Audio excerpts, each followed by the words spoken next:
Muy buenas a todos, me llamo Christian Schwab y sean bienvenidos a este nuevo video en el cual hablaremos de un tema bastante interesante y es qué ocurre en la vida de una persona desde que ésta nace hasta que es adolescente.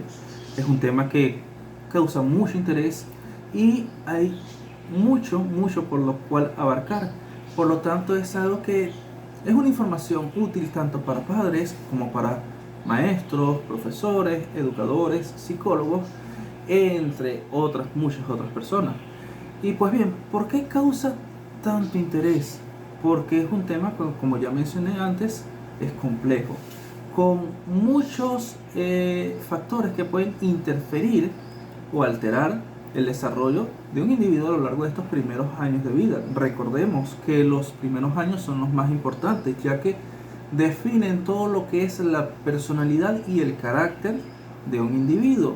Sin embargo, sucede algo bastante curioso y es que muchas personas dicen, yo no sé por qué esa persona actúa de esa manera si tuvo una infancia normal, si tuvo una vida normal.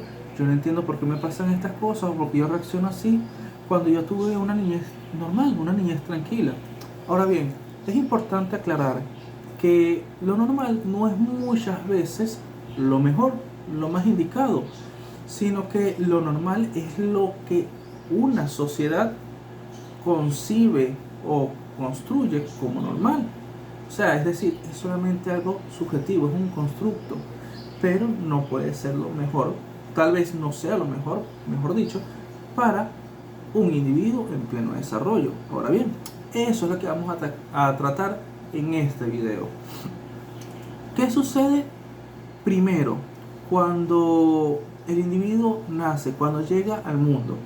Bueno, primero que todo debemos estar conscientes de que el bebé, la persona, el niño, el infante, se encuentra ante muchos estímulos que no conocía. Literalmente es un mundo totalmente nuevo. Recordemos que el bebé viene del vientre materno, de un ambiente totalmente diferente, un ambiente oscuro, cálido, tranquilo, y llega a este mundo recibiendo un sinfín de estímulos, tanto olfativos como auditivos, como visuales, y todo eso crea un gran trauma, por así decirlo, en la vida de este infante, que al pasar los días se van desarrollando ciertas relaciones con las personas que lo cuidan. ¿Cuáles son estas relaciones? Bueno, más que todo son relaciones en la cual se crea un vínculo afectivo bastante fuerte, mediante el cual el joven, o mejor dicho, el infante, el neonato, ve que las personas que lo están cuidando son su nuevo resguardo, son su nuevo cobijo. Y entonces empieza a sentirse mejor cuando estos están.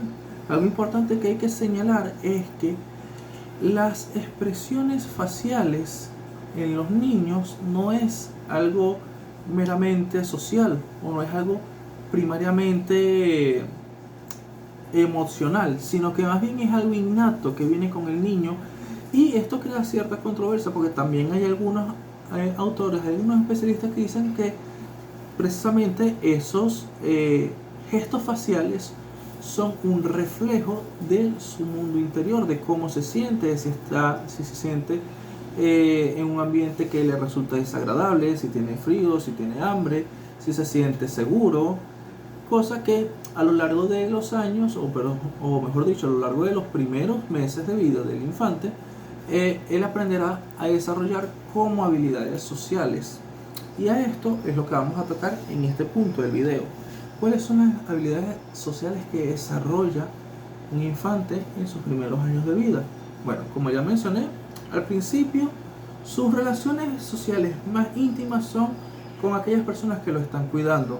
Cabe destacar que ahorita nosotros vivimos en una sociedad en la cual es más común que antaño que sean padres solteros, o que lo cuide la abuela porque la mamá trabaja, el papá también trabaja, o se fueron del país y entonces se tiene que precisamente cuidarlo una persona que no fue su respectivo padre.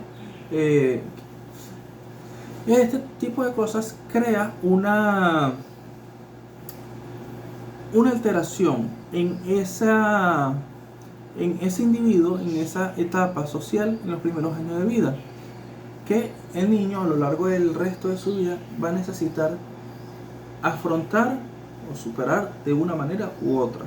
Entonces, lo más indicado o lo mejor sería que ambos padres atendieran al infante. Sin embargo, no muchas veces así, por lo que ya se explicó. Cuando los padres o las personas que están al cuidado del niño cambian repentinamente, esto le crea un cierto estrés, una cierta ansiedad al infante, y él poco a poco tiene que ir lidiando con eso hasta que se adapta y consigue que estas personas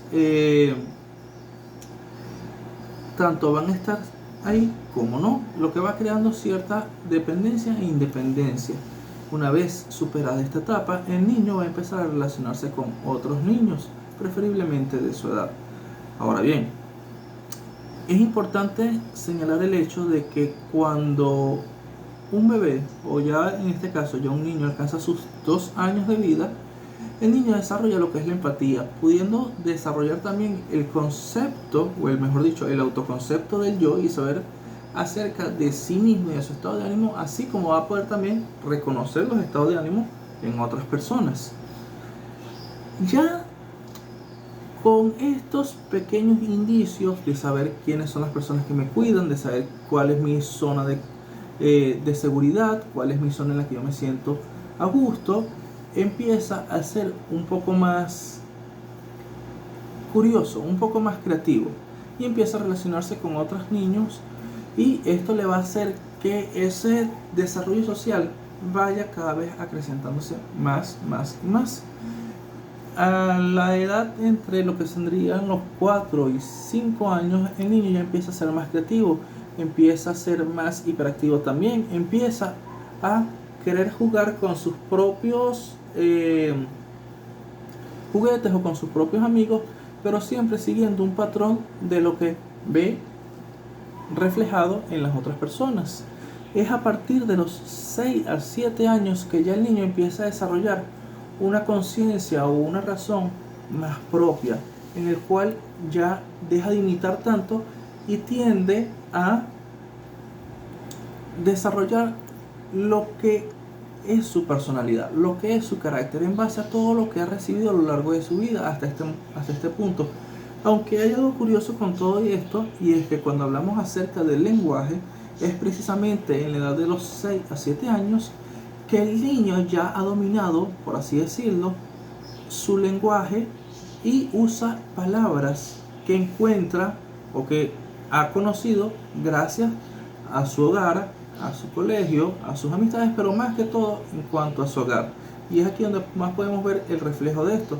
Entonces, por una parte tenemos que el desarrollo cognitivo del niño se ha basado en aprender de su entorno, pero también vemos que a partir de ahora el niño tiende a ser más creativo y empieza a redescubrir el mundo a través de sí mismo, cosa que se va a presentar a lo largo de los años que quedan hasta lo que es la pubertad, la adolescencia. ¿Qué sucede cuando la adolescencia llega? Bueno, la adolescencia llega aproximadamente en lo que vendrían siendo los 10 años, de 10 a 12 años según algunos especialistas. ¿Qué sucede? Que ya el niño tiene una conciencia, un uso de inteligencia mucho más razonable, y ya deja de pensar tanto de manera literal, de manera física, y empieza a tener pensamientos más abstractos, más hipotéticos. Aquí empieza a desarrollarse ya el uso de una razón más compleja. Y es en esta etapa, en la adolescencia, en la pubertad, en la que se hacen cambios físicos mucho más notorios. Es un estado de mucha ansiedad para el joven. Cabe destacar que a lo largo de lo que ha sido su vida, es decir, desde los meses de nacido hasta los 10 años de edad, el niño sí ha experimentado una serie de cambios, teniendo un aumento de su peso corporal de aproximadamente de 2 a 4 kilos a lo largo del año, a lo que son de 2 a 3 centímetros también a lo largo del año, por todos estos 10 años. Pero han sido cambios más pausados, han sido cambios muy paso a paso. ¿Qué es lo que sucede? En la pubertad vienen cambios muy bruscos que el niño muchas veces no sabe cómo lidiar con ellos. Vienen también lo que son las hormonas, su desarrollo, por así decirlo, de sus partes genitales, de su área sexual, y eso también crea un gran estrés para el individuo. ¿Qué sucede en lo que es la adolescencia temprana, ya saliendo de la pubertad? Se empiezan a desarrollar más los intereses sociales. Ya no es tanto la escuela o mis padres, ya no es tanto la sociedad, sino que más bien empiezo a tener un dominio del yo, de quién soy, de a dónde voy, qué es lo que yo quiero para mi vida. Empiezo a ver un replanteamiento, tanto filosófico como moral, como intelectual, y entonces el niño se siente más bueno, ya en este caso no sería el niño, ya sería el adolescente, se siente más identificado con otras personas que contemplan su misma edad y contemplan su misma línea de pensamiento, y eso hace que se afiance más con ellos.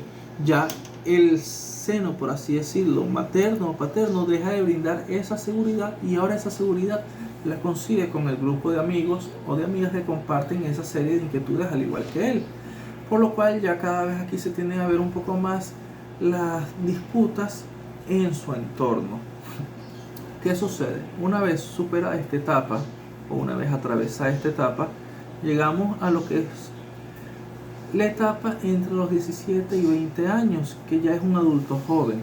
Todavía ya termina de cerrar este ciclo de la adolescencia, y ya el individuo empieza a concretar o a experimentar lo que se conoce como el super yo, que ya empieza a ver lo que vendría siendo cómo cada una de las cosas que ha hecho a lo largo de su vida van teniendo sus consecuencias, como el infringir normas trae sus consecuencias, como esos afianzamientos de la moral, del intelecto, empiezan a tener mayor impacto. Y es aquí cuando ya el niño es más consciente, el adolescente es más consciente, no tanto de un yo egoísta, sino que es más consciente de su rol en la sociedad, y empieza a interactuar con cada uno de estos. Ahora bien, para ir finalizando, cabe destacar que es importante señalar varios aspectos que ayudarán a fomentar una mejor seguridad en el individuo. Y es que en los primeros años de vida siempre es importante comunicarse con el niño, preguntarle qué opinas de esto, qué piensas tú de esto, alentar esa seguridad, ver cómo el niño percibe el mundo a través de sus ojos, alentar esa curiosidad, no tratar de frenarla. Un error que muchas veces se realiza es cortar esa seguridad, romper, por ejemplo, el patrón de descubrir algo nuevo, porque, cónchale, mira, estaba dibujando y me rayaste estas paredes, eso está mal, te castigo. Cortas una raíz de creatividad en el individuo. Hay que explicarle por qué estuvo mal, pero también hay que alentarlo a que siga con esa actividad de dibujar. Así mismo como con ese ejemplo, se pueden dar muchos otros ejemplos que permitan al individuo identificarse más consigo mismo, con sus talentos. Cabe destacar que el carácter, a lo largo de lo que vas siendo a través de los años, es sumamente moldeable, es sumamente ¿cuál es la palabra? Sumamente adaptativo. El niño no va a tener el mismo carácter toda la vida, sino que a medida que va experimentando, que va conociendo, que va teniendo diversas experiencias en la vida, se dará cuenta de que su carácter puede o no ayudarle, y simplemente va a mejorarlo, va a cambiarlo, va a adaptarlo y va a evolucionar. Recordemos que la personalidad como tal no se termina de formar, sino desde lo que vendrían siendo los 7 años hasta aproximadamente los 14 años, que es cuando a través de la pubertad también se experimentan todos estos cambios. Otra cosa que también es muy malo para el niño en este caso son las comparaciones. Las comparaciones nunca son buenas para el niño, porque en lugar de alentarlo a hacer mejor, lo que va a hacer es crearle un sentimiento de retraimiento, de rechazo, de culpa. Entonces, básicamente hay que hablar con él, explicarle el porqué de las cosas, hay que fomentar esa creatividad que posee el individuo y siempre estar atento a sus inquietudes, siempre estar atento a cómo se relaciona con otros niños, siempre estar atento a cómo es su relación con sus maestros en el aula de clase, y también es importante ver cómo es su comportamiento en la casa. Por ejemplo, otro ejemplo que muchas veces sucede es que el niño es muy hiperactivo en la escuela, pero muy reservado en la casa. Eso se debe a que probablemente en la casa sean personas ya mayores, sean personas que no alientan al niño a drenar toda esa energía que tienen dentro, y en la escuela se encuentra con sus compañeritos y eso hace que se desate más esa euforia y ese querer compartir. Es bueno identificar cuáles son las cosas que requiere el individuo para también fomentar la actividad física, que también es muy importante. Entonces, bueno, ya para ir finalizando, como consejo les dejo eso, el hecho de que es muy importante la comunicación a lo largo de lo que es la vida con el individuo a lo largo de su infancia temprana y de su adolescencia. Dejar que el niño experimente, o el adolescente ya en este caso, experimente cuáles son los caminos que él necesita experimentar, pero siempre aconsejándole cuál sería la mejor solución ante cada una de las problemáticas que se le presenta. Y bueno, sin más que decir, me despido. Muchísimas gracias por su atención. Por favor, si les gustó el video, no olviden darle clic al botón de me gusta, compartir, dejarme en sus comentarios qué opinan, cuáles fueron sus experiencias, qué otro consejo pueden compartir con las demás personas que verán este video. Y muchísimas gracias. Hasta la próxima.